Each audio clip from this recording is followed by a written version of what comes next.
قسمت دوم، فرورتیش، جنگجوی نخستین. پس از درگذشت دیاکو، پسرش فرورتیش در حدود 675 پیش از میلاد به پادشاهی رسید. او وارث حکومتی نوپا بود، اما هدفی بسیار بزرگتر داشت. فرورتیش به جای حفظ وضع موجود، تصمیم گرفت مادها را به یک قدرت نظامی و سیاسی در غرب آسیا تبدیل کند. او نخستین کسی بود که ارتشی سازمان یافته و حرفه‌ای برای مادها تشکیل داد. فرورتیش قبایل پراکنده اطراف را با قدرت نظامی تابع خود ساخت و مرزهای ماد را گسترش داد. در دوران او، قلمرو ماد از کوههای زاگرس تا شرق آناتولی و از فلات مرکزی ایران تا مرزهای آشور امتداد یافت. اما قدرت طلبی فرورتیش در برابر دشمنی ایستاد که هنوز قدرتمند بود.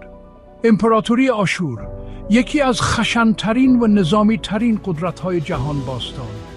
فرورتیش تصمیم گرفت که کار را یک سره کند.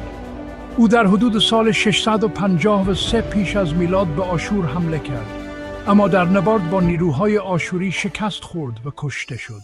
با مرگ او، پادشاهی ماد برای مدتی دچار بی‌نظمی و ضعف شد.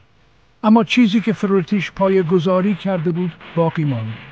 او نخستین کسی بود که ماد را از یک پادشاهی محلی به یک قدرت منطقه‌ای تبدیل کرد.